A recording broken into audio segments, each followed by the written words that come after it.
Thank you for standing by and welcome to Intel Corporation's second quarter 2025 earnings conference call. At this time, all participants are in listen-only mode. After the speaker's presentation, there will be a question-and-answer session.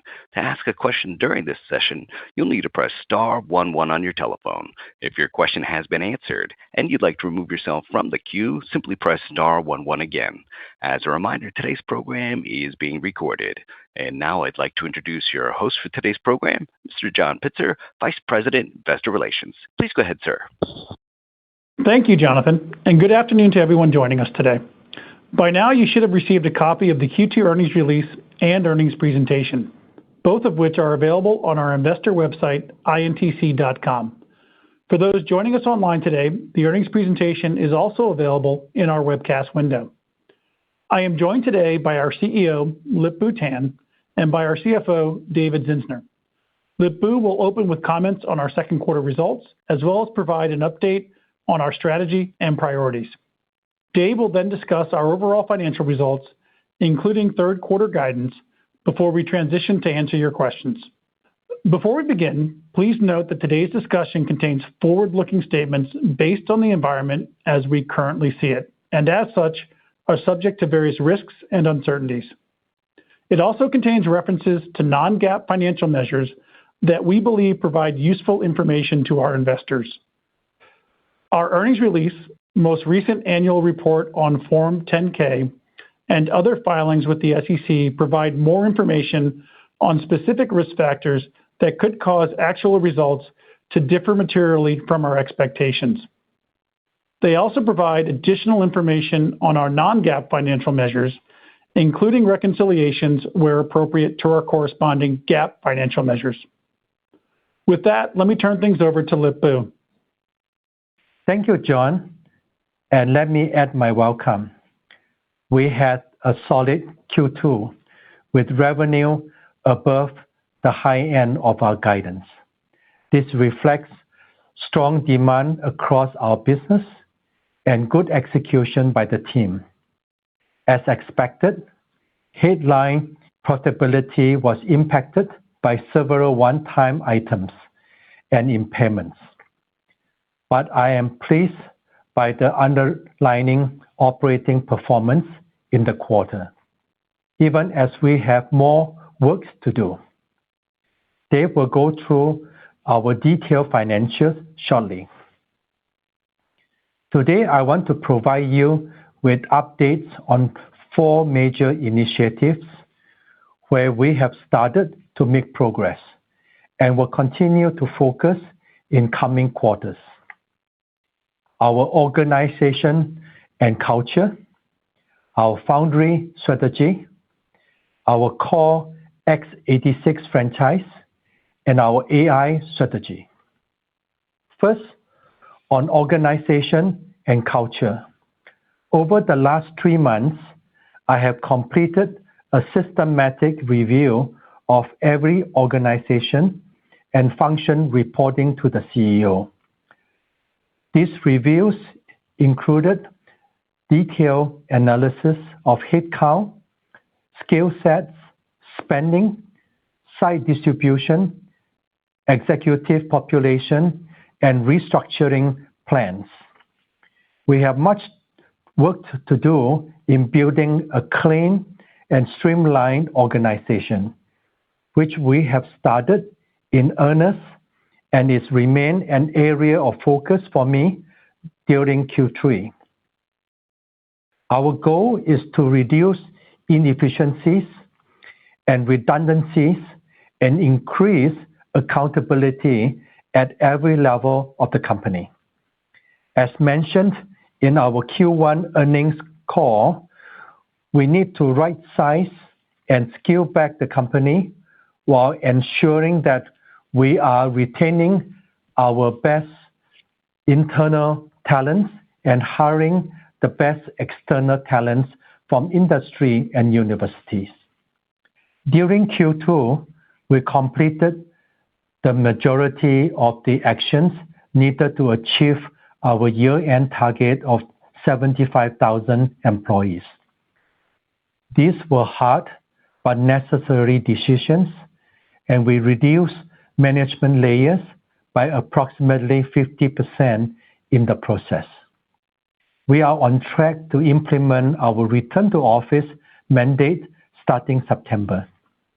These actions are necessary not just to reduce our operating expenses, but to make the company more agile, collaborative, and vibrant, to simplify our business and improve our product and process execution. Next, on our foundry strategy, I continue to believe that our heritage and expertise in semiconductor technology development and manufacturing remains a very valuable and vital asset.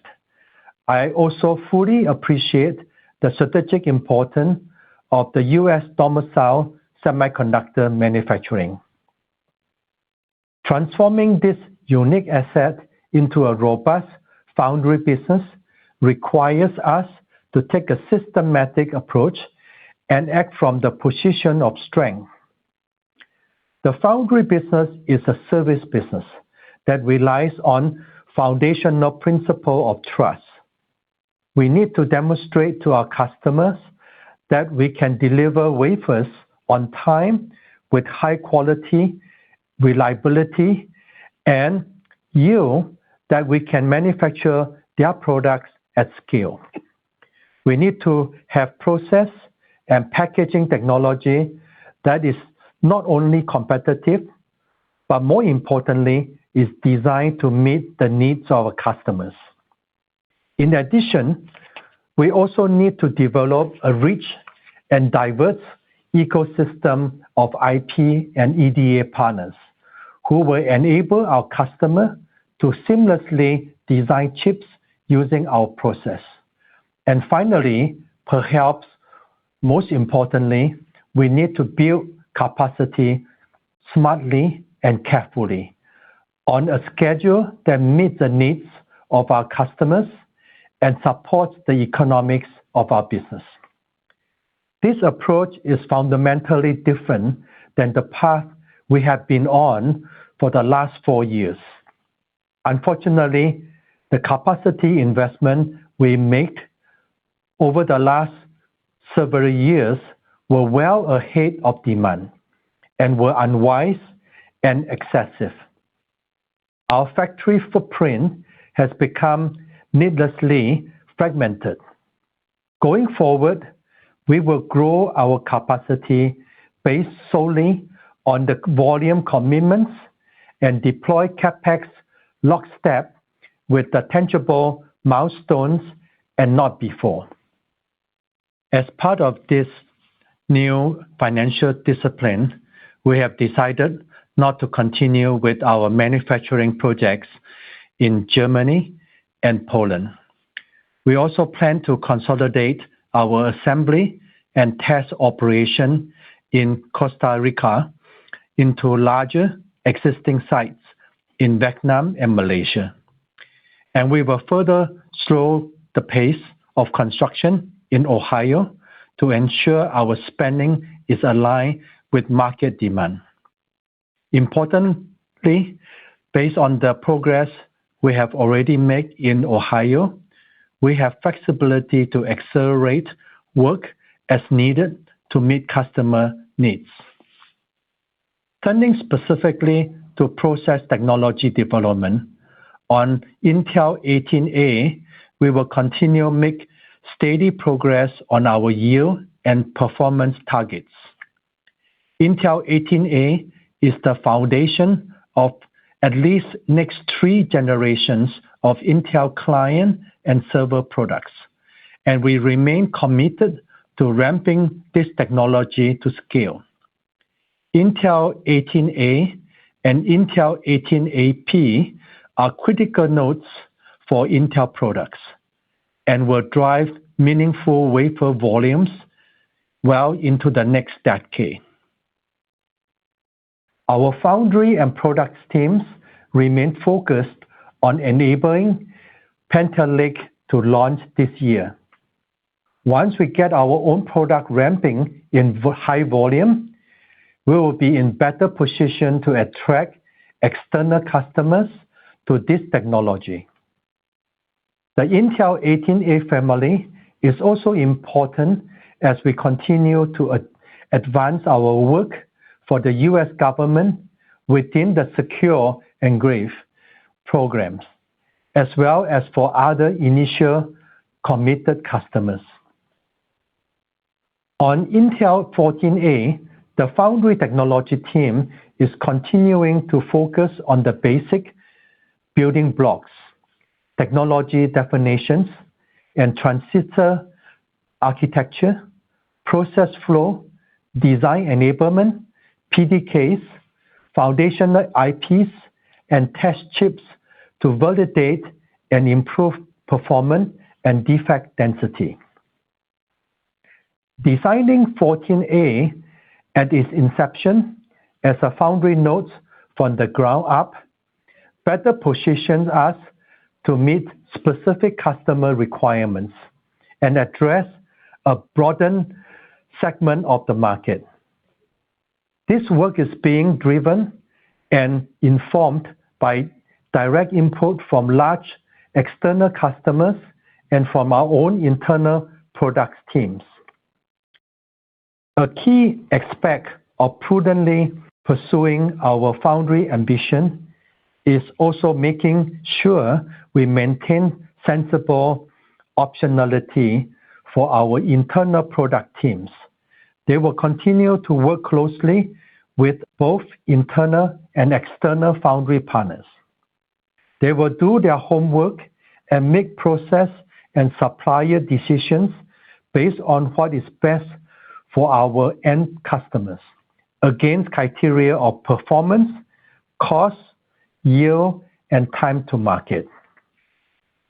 Our external foundry strategy has always been rooted in the economic reality of semiconductor manufacturing.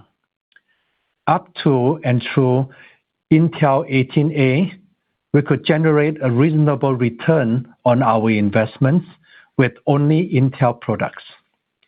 The increase in capital costs at Intel 14A make it clear that we need both Intel products and a meaningful external customer to drive acceptable returns on our deployed capital.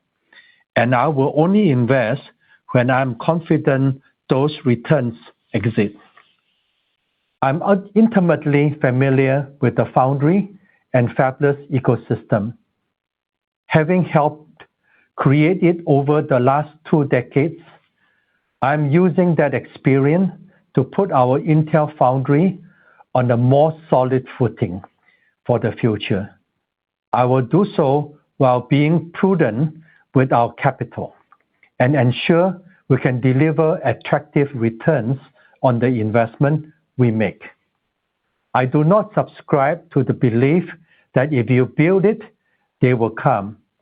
Under my leadership, we will build what customers need, when they need it, and earn their trust through consistent execution. Next, onto our core x86 franchise. In client, our top priority is delivering our first Panther Lake SKU by year-end, followed by additional SKUs in the first half of 2026. The successful launch of the Panther Lake will solidify our strong share in the notebook market across consumer and enterprise. We still have gaps to close in the high-end desktop market, but I'm encouraged by our unmatched go-to-market reach, our x86 ecosystem, and the progress we are making on Nova Lake, due out at the end of 2026. In traditional servers, we continue to have solid position in AI host nodes and storage, where our single-threaded performance has been optimized for those workloads. Granite Rapids is ramping as planned, and we continue to see good demand for our more established server products. But sustainable share improvement in this market will take time. Specifically, we need to improve in broader hyperscale workloads where performance per watt is key differentiator. I have also taken steps to correct past mistakes regarding multi-threading capabilities on our P-cores. I'm also making progress on bringing in new leadership in our data center business and look forward to being able to announce these changes next quarter. Longer term, my directive to our silicon and platform teams is to define products with clean and simple architecture, better cost structure to simplify our SKU stack, all while enable a path to robust product margin.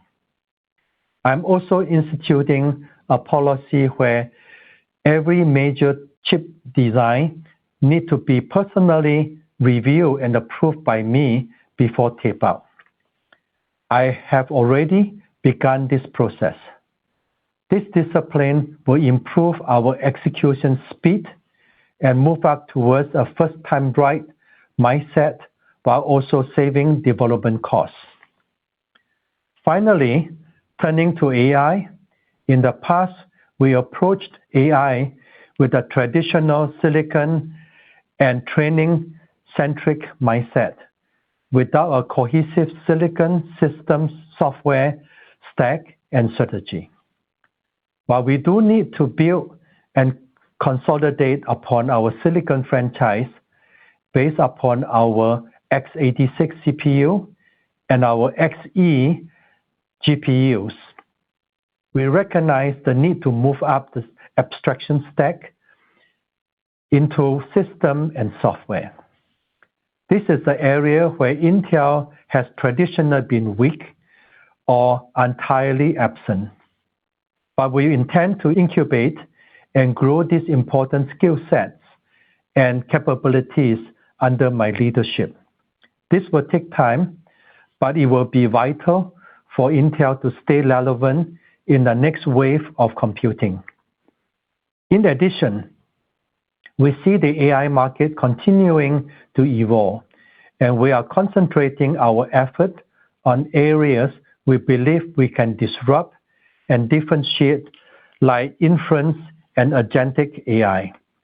We need to start by first understanding emerging and real AI workloads, then work backwards to design software, systems, and silicon to enable best outcome for those particular workloads.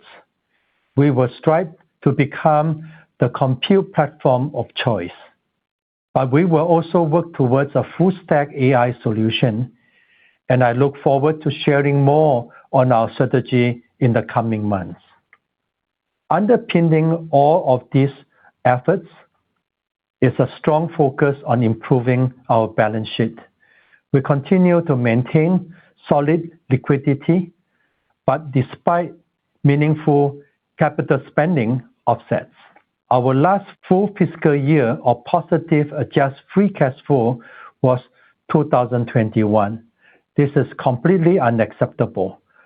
How we allocate our owners' capital and the return we generate for them are of paramount importance to me. We have several major levers to generate better cash flow, including driving operating leverage and managing our capital outlays. I discussed earlier the action we have taken to reduce operating expenses and improve execution. I'm very confident in our ability to hit our operating expenses targets for 2025 and 2026, respectively.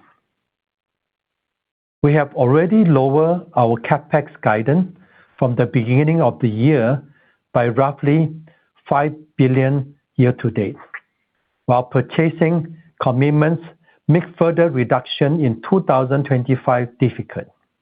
We will continue to work to reduce capital spending in 2026. Lastly, as it relates to our non-core assets, we successfully monetized a portion of our ownership of Mobileye earlier this month, and we look forward to closing the Altera transaction with Silver Lake this quarter. I will evaluate other opportunities as we continue to sharpen our focus around our core business and strategy. I believe the actions we have taken during my first few months are steering us in the right direction.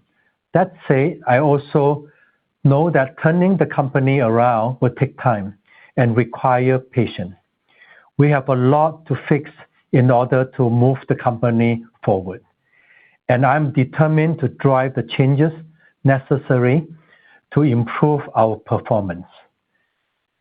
I am equally optimistic that as we execute, we will rebuild this company and have a bright future. I will now turn it over to Dave to go into more detail on the financials. Thank you, Lip-Bu. I'll start by characterizing the prevailing market conditions in Q2. On our Q1 earnings call, we signaled the economic landscape had become increasingly uncertain, driven by shifting trade policies, persistent inflation concerns, and increased regulatory risk. Fortunately, markets largely functioned normally in Q2, enabling the fundamental demand drivers underpinning our core markets to manifest.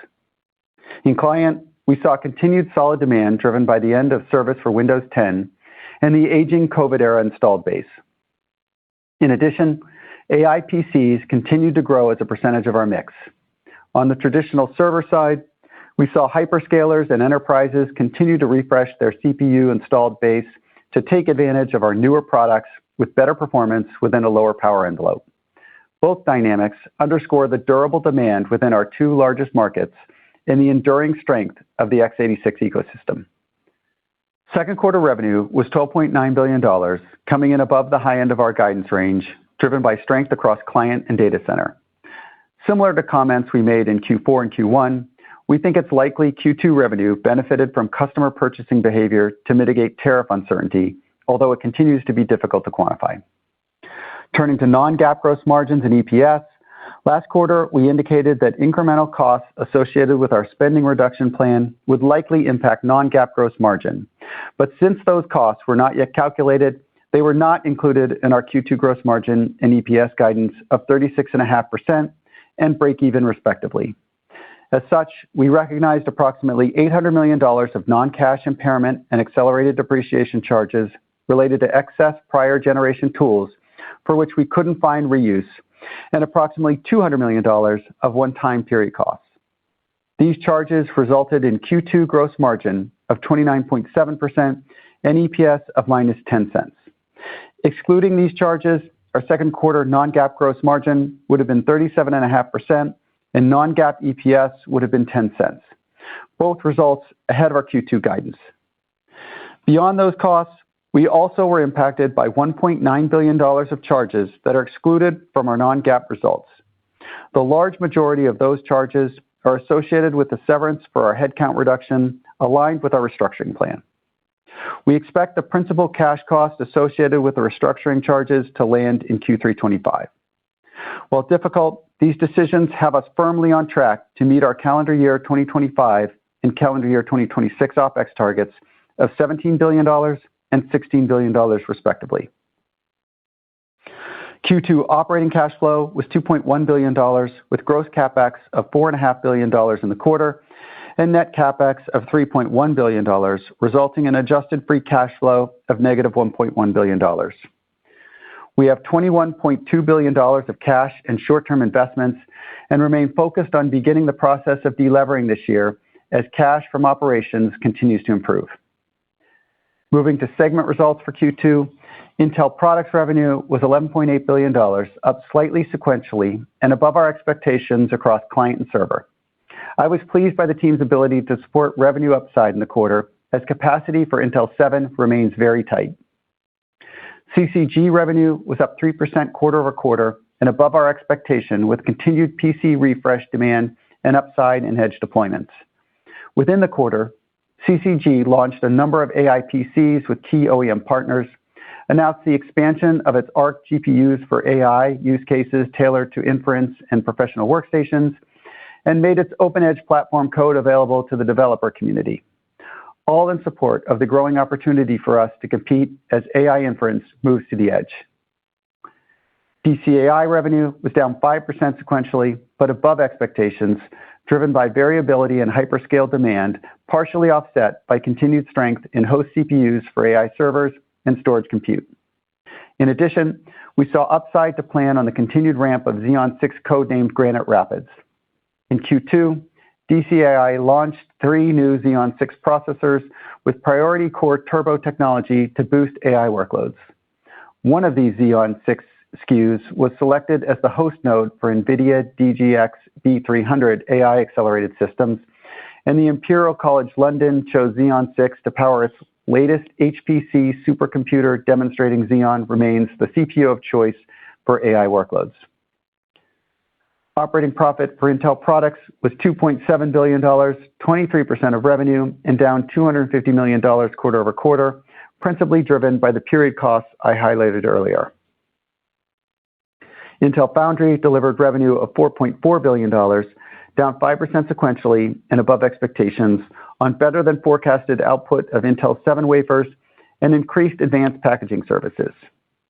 In Q2, 18A reached a key milestone with the start of production wafers in Arizona ahead of Intel Products' Q4 launch of its next generation client product codenamed Panther Lake. Intel Foundry released an early version of Intel 14A's PDK to lead external customers and, at Direct Connect in April, announced an EMIB advanced packaging partnership with Amkor. Intel Foundry operating loss in Q2 was $3.2 billion, down $848 million sequentially, materially driven by the $800 million impairment charges I discussed earlier. Turning to all other, revenue came in at $1.1 billion and was up 12% sequentially and above expectations. The 3 primary components of all other are Mobileye, Altera, and IMS. Collectively, the category delivered $69 million of operating profit. Now turning to guidance. Historically, sequential growth in Q3 has been up high single digits. However, we've seen 3 quarters of revenue growth above our expectations, which we attribute, at least in part, to customers hedging against tariff uncertainty. As such, while we believe the underlying fundamentals of our core markets support growth, we feel it prudent to continue to plan for a below seasonal second half of 2025. As such, for Q3, we're forecasting a revenue range of $12.6 to $13.6 billion, down 2% to up 6% sequentially. Within Intel Products, we expect more strength in CCG. We expect Intel Foundry revenue down slightly quarter-over-quarter due to capacity constraints in Intel 7, which we expect to persist through the second half of the year, and reduced expectations for external advanced packaging revenue. For all other, we expect revenue for the sum of those parts to be roughly flat sequentially. At the midpoint of $13.1 billion, we expect a gross margin of approximately 36% on an increased mix of outsourced products, the early ramp of Panther Lake, and increased costs associated with tariffs. We forecast a tax rate of 12% and break-even EPS, all on a non-GAAP basis. We're forecasting 2025 OpEx of $17 billion with a 2026 OpEx target of $16 billion. We expect non-controlled income, or NCI, to be approximately $250 to $300 million in both Q3 and Q4 on a GAAP basis. NCI is still expected to grow meaningfully in fiscal year 2026. In Q2, we took tangible steps to increase focus on our core business while leveraging non-core assets to shore up the balance sheet. We raised approximately $900 million through the Mobileye offering, and we are on track to complete the stake sale of Altera in Q3. Our guidance includes Altera for the full quarter, but we will deconsolidate at deal close. Once the deconsolidation is complete, we will recognize our remaining Altera investment within equity investments on the balance sheet.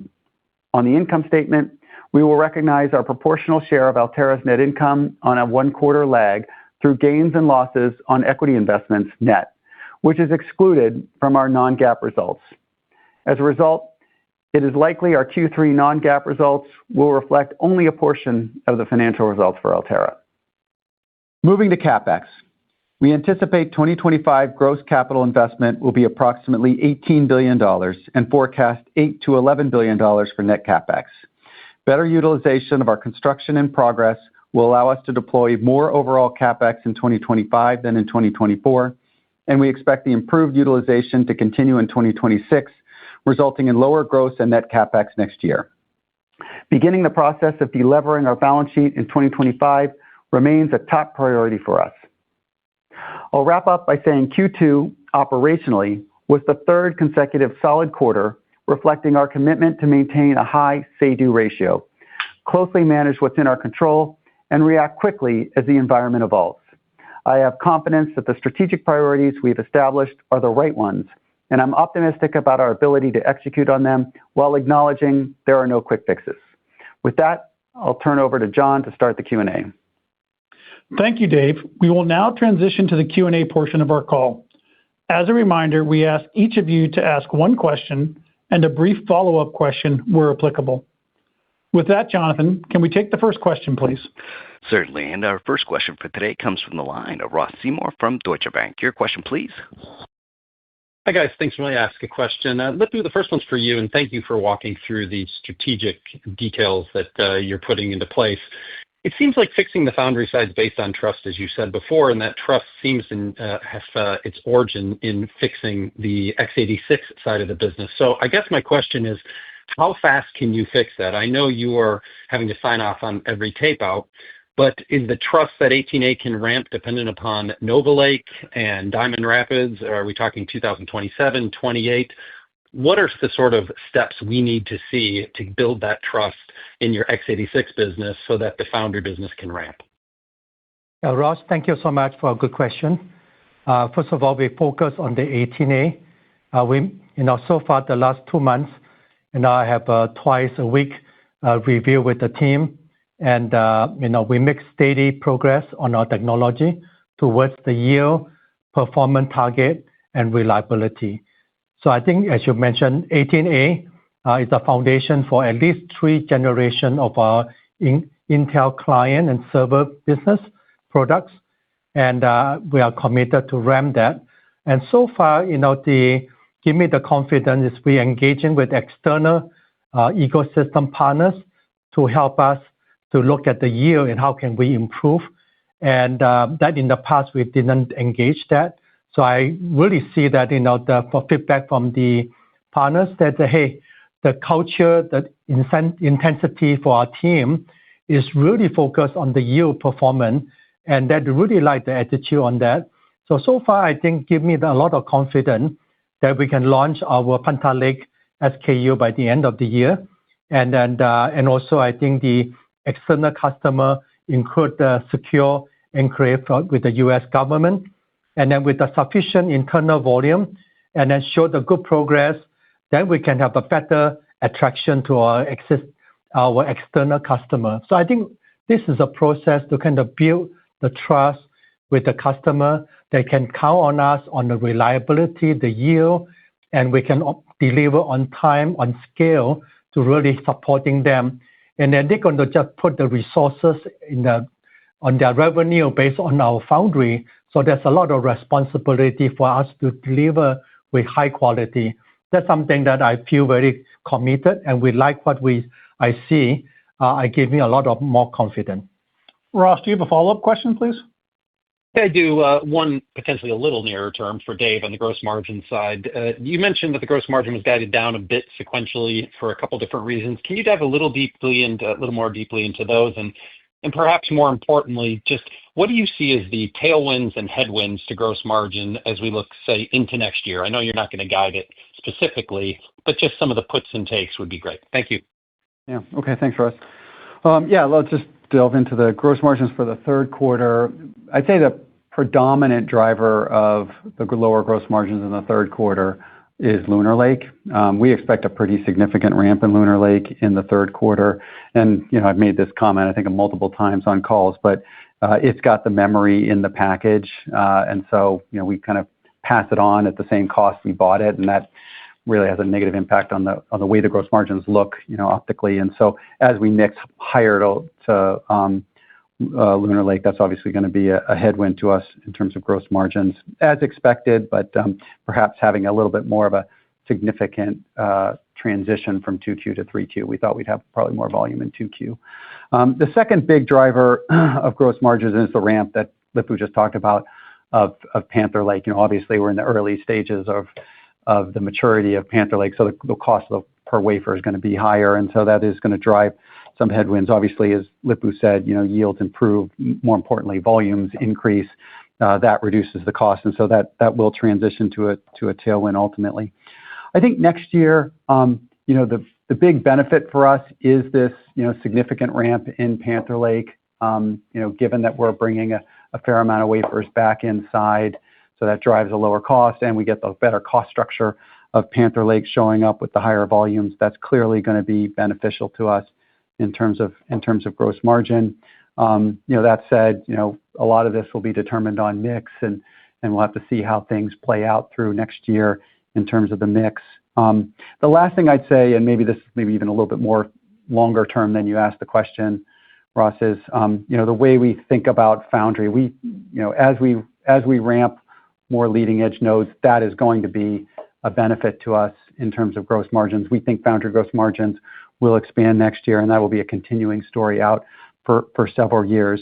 The other side of things is the product side, and I think there are three levers to products. One is pricing, and as Lip-Bu said, he's really focused on bringing out products that customers really value, and as that becomes a reality, it'll show up in the pricing that will help us on gross margins.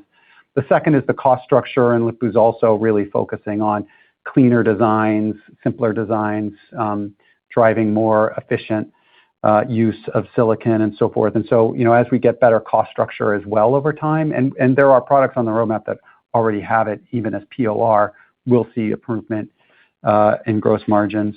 In the near term, while all this is going on, I'm looking at all the other extraneous things that drive cost of sales, how many samples we do, how we run the fabs and so forth, and driving improvements there to position us for better gross margins.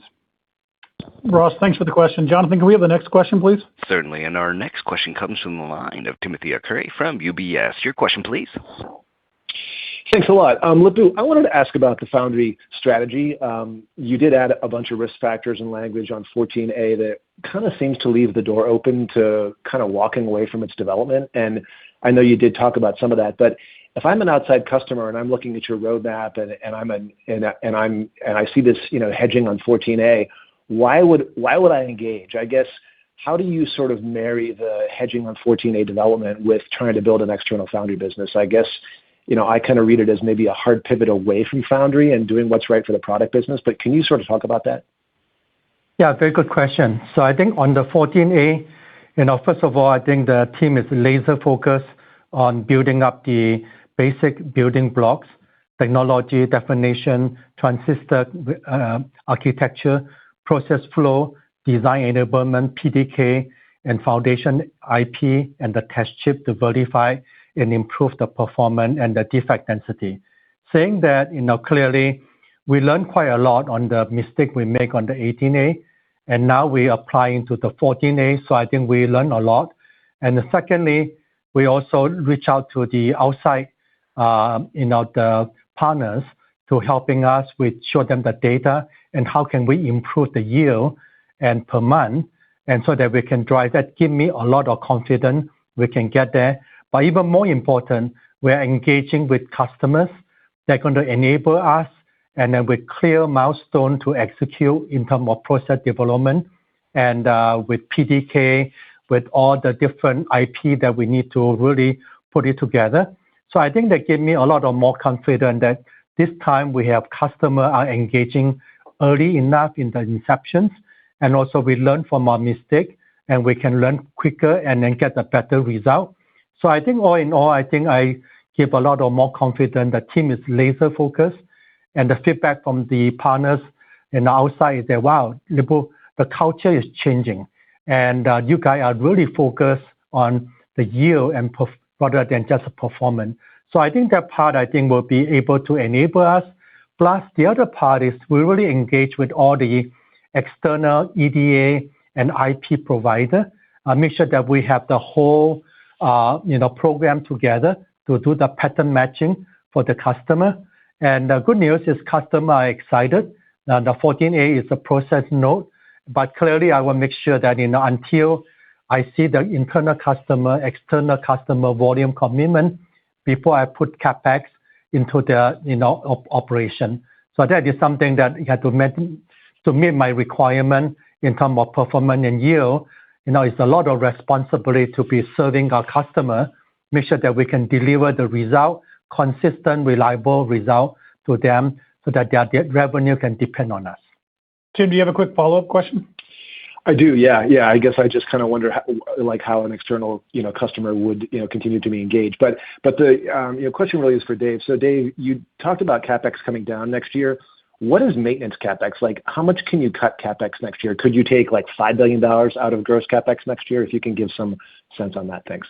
Yeah. Okay. Good question. Actually, let me unpack it a little bit. I would say why CapEx can come down next year is, we bought a lot over the last few years, quite honestly, and we have to digest that, and that enables us to deploy more capital than we have to spend, which I guess is a good thing at this point. So that's what's driving the fundamental view that we should be down in CapEx. It's not really moving it to maintenance CapEx, I would say. But to kind of ballpark a number, I'd say probably half our CapEx is but our normalized CapEx, call it at this $18 billion level for this year, is probably what you consider sustaining or maintenance CapEx. Thank you. Jonathan, can we have the next question, please? Certainly. And our next question comes from the line of Joseph Moore from Morgan Stanley. Your question, please. Great. Thank you. You mentioned again the Intel 7 being in short supply through the end of the calendar year. Can you talk about, what's driving that? Are you going to be able to drive more volume to the Intel 4 products? And, what do you have to add wafer starts in Intel 7? Just kind of curious what's going on with that. Yeah. I mean, Raptor Lake is doing really well. I mean, that's the biggest driver of it. That's why, back to my comments around Lunar Lake ramping next quarter, what we're really seeing a lot of strength in is Raptor Lake right now. I think, the price points of Raptor Lake are, I think, where a lot of consumers and enterprises are buying PCs, and so that's what's kind of pulling it in. But I do suspect that we'll see mixes change. You mentioned Intel 4.3, Meteor Lake, and of course we all are ramping and are in the process of ramping Granite Rapids, which will drive more volume of Intel 4.3. So we're already, building out the capacity and wafer outs in that area. Joe, do you have a follow-up question?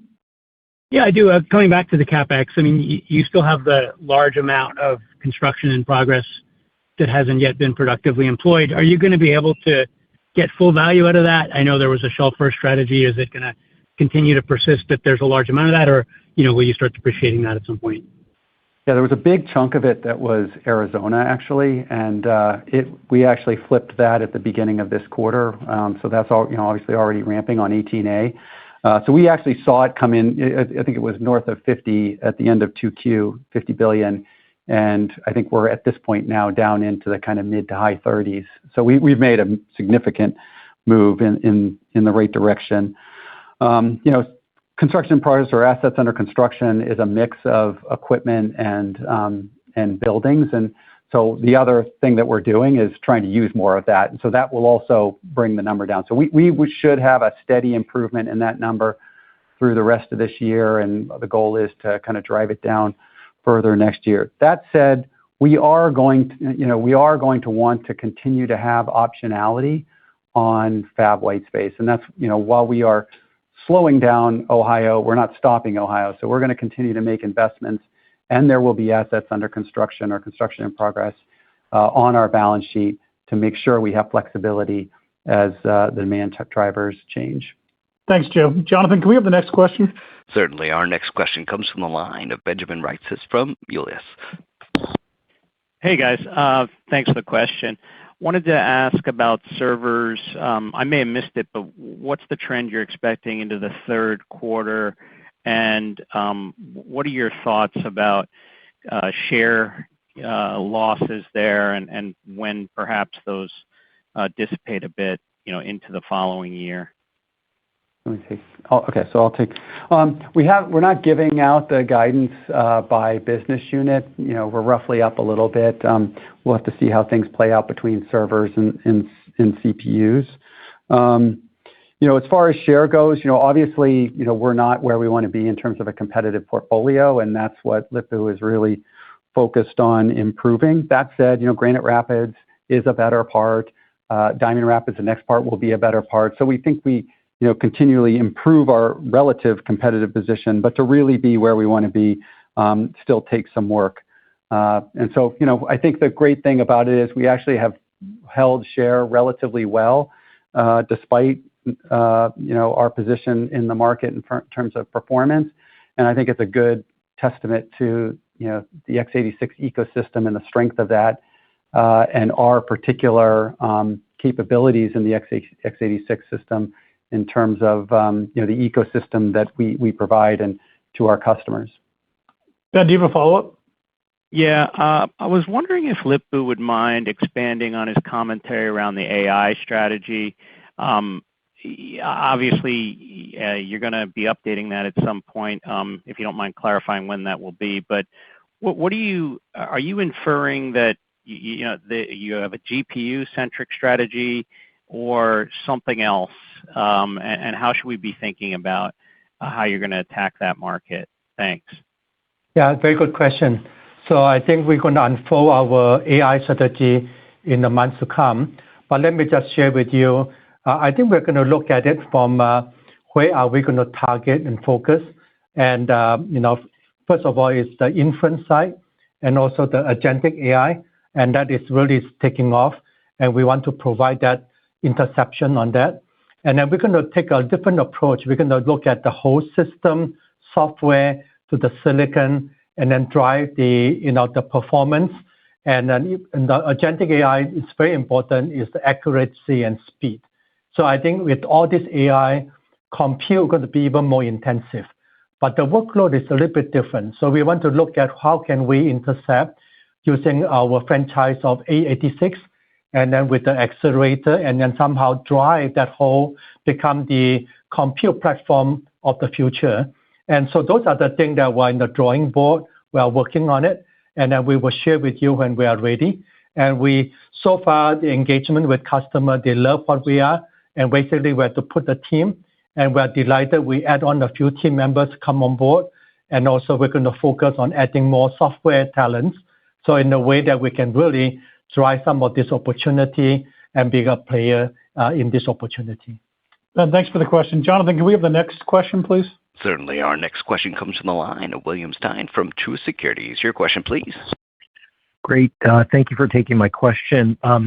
Lip-Bu, I'd also like to lean into this AI topic a little bit because I think you might not have used the words full stack, but that's certainly what it sounds like. And so when I think about the opportunity that Intel has, I guess I've thought of it as, do you want to be sort of like NVIDIA, but NVIDIA already has a very established position. You have cloud service providers doing ASICs, and you have AMD trying to do the same thing.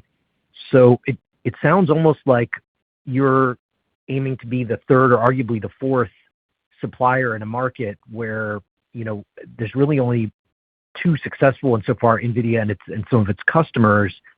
And I wonder to what degree you have considered or are still considering another approach like doing ASICs to establish a better position in this market. I hope that question makes sense, but any clarification and education you could provide us would help a lot, I think. Thank you. Yeah, very good question. Thank you. And then first of all, I think you are correct. What I described about the system software is a full stack solution we try to provide. And then clearly we are behind, and we had tried to find the area that we can really wedge in and then drive a different solution and service. And I think meanwhile, I want to play into our strength in the 86 so that we can really play in that whole orchestrating what is the workload and then how do we optimize that. And then the other part is also important, look at some of the new architecture. And that's why I am embracing some of the startup and some of the incubating idea so that we can bring that in. Back to another question that you have is the ASIC. So we are also very open working with the system company, providing the AI platform that it can be a purpose-built, and then so that really drive their performance. So absolutely, we're going to drive that opportunity. Will, do you have a follow-up question?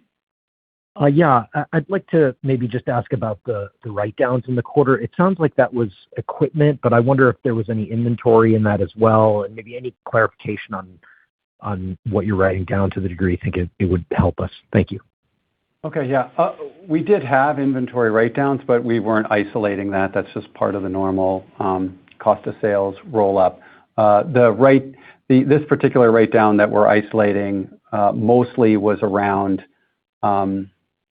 impairments of equipment. And then there was another $200 million that was a kind of an adjustment in terms of how we take some certain extraneous costs originally through inventory and now moving it more to a period cost. The equipment, it was kind of a bunch of different things, but I would say, I'll give you one of the bigger ones that was an example. We had some tools that we had bought. They were sitting in assets under construction. We had tools in the line that were older tools, and we took the opportunity since we had an excess amount, is we took the newer tools, put them in line, took the older tools out. They had a higher net book value than the value we can get in the open marketplace if we sell them. So we wrote them down to that value, and they'll be held in assets held for sale. So it was things of that nature. Like I said, mostly older tools that we just couldn't find a purpose for.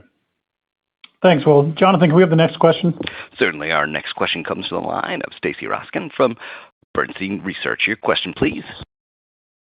Hi, guys. Thanks for taking my questions. For the first one, I wanted to touch on 18A and 14A. So you said 18A would be supplying the next 3 generations of Intel products. So I guess that's 2026, 27, and 28.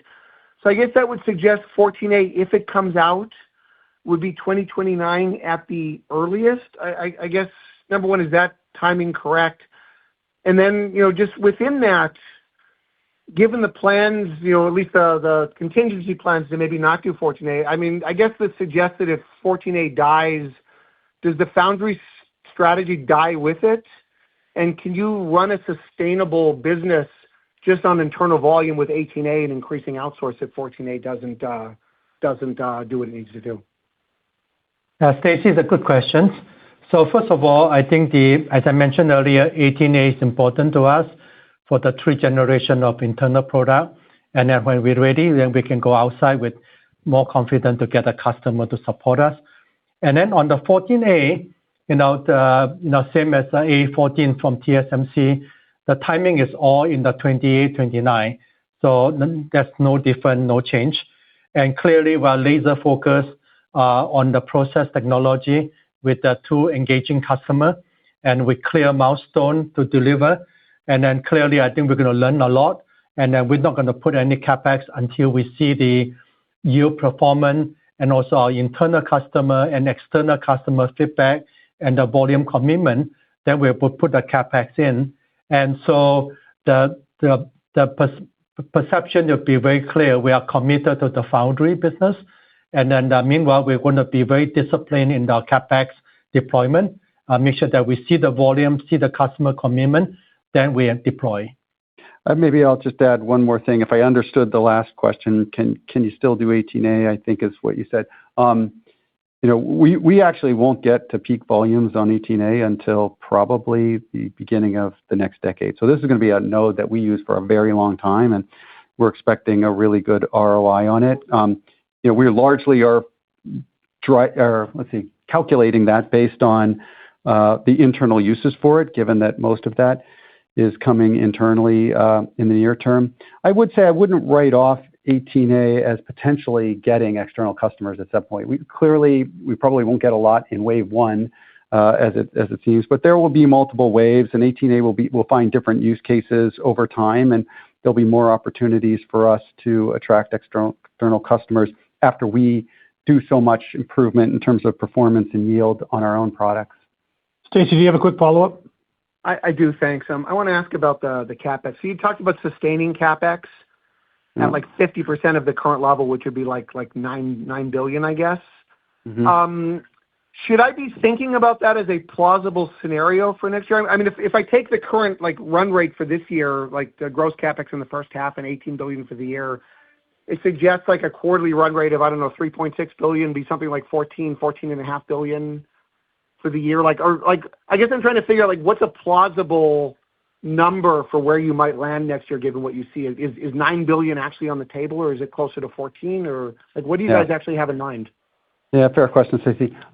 I was given like a ballpark, what would be just, we weren't like moving forward with something, but clearly we're going to need, our assets under construction will not be enough to support all our CapEx investments, even with maintenance CapEx next year. So, we haven't quite figured out exactly yet what the plan will look like for next year. We don't lock in our CapEx until early in the year. So that would be, call it sometime in the January timeframe of 26 that will lock in 26's CapEx. But I think it's meaningfully higher than $9 billion, but certainly we think it's going to be less than 18. Thanks, Stacy. Jonathan, can we have the next question, please? Certainly. Our next question comes to the line of Vivek Arya from Bank of America Securities. Your question, please. Thanks. For my first question, I wanted to discuss competition in the server CPU market. I see in your 10-Q you mentioned server ASPs are down 8% from last year because of a competitive environment. I thought that rising cores would mean greater ASP, so just if you could address that. But then kind of more medium to longer term, Lip-Bu, how impactful is competition from ARM, who is claiming to take over half the server market? Yeah, good question. So I think let me just look at the server market. Clearly, we still have about 55% market shares, and clearly we have some mistake we make on the high-end performing server area. And one thing is this called synchronized multi-threading, and I think used to be Intel strength. But somehow we overlook it. And then now we are double down, make sure that we will have that performance gap we can narrow. And then meanwhile, we're also engaging with some of the big hyperscale and also high-end enterprise. We learn what are the workload they require, and we laser focus on getting the product roadmap clear and simplify and make it easier to work with us. And so I think we take all the steps, we listen to customer. One thing that I think we change, we listen to customer very closely and then engaging with them early in the product development and definition stage, and they love it. And so I think we have a chance to regain back and then with the new products so that we can really drive the success here. Vivek, do you have a quick follow-up? Yes, thank you. Maybe one for Dave on gross margins. So Dave, let's say if your sales grow mid-single digit next year, hypothetically, what will gross margins do when you look at all the puts and takes around the mix of 18A and what you need to outsource? So I know you're not giving specific outlook, but let's say your top line grows. Is there a simple formula to look at the gross margins versus the 36% level that you're at right now? Thank you. Obviously, the devil's in the details on this, but I think a good rule of thumb is that we get somewhere in the 40 to 60% fall through next year. Hopefully closer to the higher end of that if things work out in our favor. Thank you. Jonathan, we have time for one last question, please. Certainly. And our final question for today comes from the line of Aaron Rakers from Wells Fargo. Your question, please. Yeah, thanks for taking a question. I want to go back to the server discussion as well. I know in the past you guys have talked about the progression of 18A and Clearwater Forest, which I can appreciate is a lower volume SKU. But I'm curious, as you think about stabilizing your market share and maybe being able to recapture share, do you think that that's a function of Diamond Rapids? And if so, can we at all think about the timing of Diamond Rapids as 2026, second half of 26? Any clarity on that would be helpful. Yeah, I think it's a good question. I think clearly we are looking at review our roadmap, and then you mentioned about Clearwater Forest, then the Diamond Rapids. Clearly, I think the timeframe and it's a plus and minus 6 months. I think overall, I think we are pretty much focused on that. The next generation will be Coral Rapids. Clearly, we're going to be review the whole coral market, and that will be in the 2028, 2029. We make sure that we have a robust products to come out. I think it's going to be fine-tune and discuss with the customer, get the validation from the customer. So far, I think we are, and we're going to also have a new leader and some changes I'm making. Clearly, I think we're going to drive that whole data center. It's a very important business for us. We're going to be, become competitive again. Aaron, do you have a quick follow-up? Yeah, I do. Thanks, John. Real quickly, just Dave, I want to go back like the SCIP or the Arizona and the Ireland fabs. Just remind us again how we should be modeling that. I think in the past you talked about a $500 million headwind this year, and then that going to like $1.3 to $1.5 billion next year, and significantly higher in 2027. Any kind of update? Should we still think about that? Is that increasing? Just any color? Yeah, those are roughly the right numbers to forecast. Obviously, as we get out into the 2027, 2028 timeframe, we're kind of hitting the normalized run rates of these SCIPs. It'll be higher than the 1.2 to 1.3. We'll update you as we progress. Thank you all for joining us today. I must say I have been pleased with the teams and the progress we have made transitioning to a financially disciplined foundry, resetting how we engage with our customer and our partners, and simplify our operations. I look forward to discuss our continued progress with you next quarter. Thank you.